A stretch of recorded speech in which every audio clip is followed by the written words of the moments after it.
देखिए, अभी आपने ओपनिंग रिमार्क में पूजा जी आपने कहा कि ये 30-30 मौतें हो गई बीएलओस की।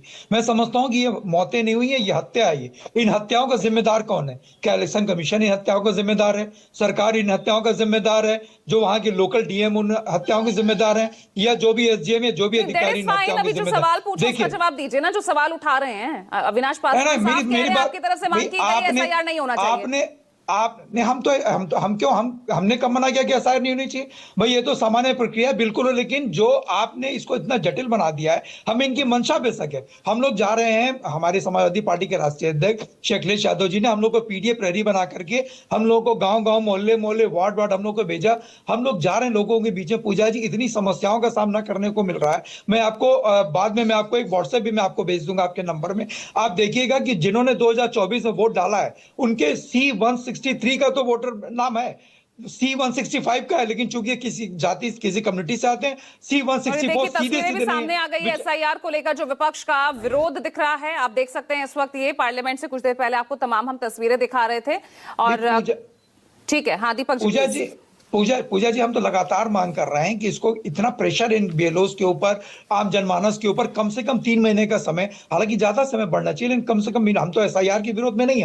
हम ये नहीं कह रहे कि आप एसआईआर देखिए पूजा जी, जो आदमी को मत का अधिकार होता है सबसे बड़ा अधिकार होता है, क्योंकि वही अधिकार जो एक सबसे बड़े उद्योगपति के पास है, वही अधिकार एक रिक्शा चलाने वाले के पास। लेकिन अगर आप उससे अधिकार छीनने की बात करेंगे, एक तरफ तो इलेक्शन कमीशन कहता है कि हम वोट परसेंट बढ़ाने की बात करते हैं, दूसरी तरफ एसआईआर को इतना जटिल कर दिया है। मैं कह रहा हूं कि हम लोग जब लोगों के बीच में जा रहे हैं पूजा जी, एक परिवार में अगर 7 वोटर हैं जिन्होंने लगातार वोट देते चले आ रहे हैं, 2024 तक उन्होंने वोट दिया, और फॉर्म कितने आ रहे हैं एक परिवार में? 7 में 2 फॉर्म आ रहे हैं। और किस जात के लोग वो लोग हैं ये सब जानते हैं। एक मुस्लिम कम्युनिटी को ये लोग टारगेट कर रहे हैं, क्योंकि उनको मालूम, और जिन एरिया में विपक्ष के लोगों को ज्यादा वोट मिला, उन एरिया में, उन बूथ पे, उस वार्ड में, उस ब्लॉक में ये लोग ज्यादा वोट जो है काटने का काम कर रहे हैं। लेकिन हम लोग जो है, जिस तरीके से हम लोग सजग हैं, हम लोगों के बीच में जा रहे हैं, हमें तो लगातार यही मांग है ना कि आप इतनी जल्दबाजी में क्यों है? बिहार में तो आपने जल्दबाजी दिखा दी। आप कम से कम 3 महीने का टाइम बढ़ाने में आपको क्या दिक्कत हो रही है? बीएलओस वगैरह, देखिए मैं बार बार ये बात कह रहा हूं, जो हत्याएं हुई है बीएलओस की, इसका जिम्मेदार कौन है?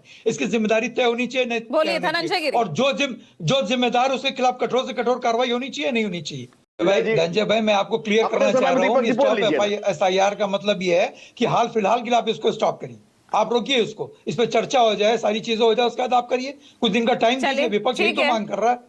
ठीक है दीपक, देखिए पूजा, जो बांग्लादेश की शेख हसीना है, धर्म के नाम पे धंधा कौन कर रहा है, धर्म के नाम पे राजनीति कौन कर रहा है, ये पूरा देश जानता है कि धर्म के नाम पे धंधा कौन कर रहा है, धर्म के नाम पे राजनीति कौन कर रहा है। देखिए ये हमारे मीडिया आज अरे जो जाने चले जाएंगे हाल फिलहाल के लिए रोकने के लिए, हाल फिलहाल के लिए रोकने के लिए आप इस पर चर्चा करो, बात करो, जिम्मेदारी तय करो। एक एक करके ना अपने साथी को तो बोलने दीजिए। पूजा जी देखिए, मैं बार बार कह रहा हूं कि इसकी जिम्मेदारी तय होनी चाहिए।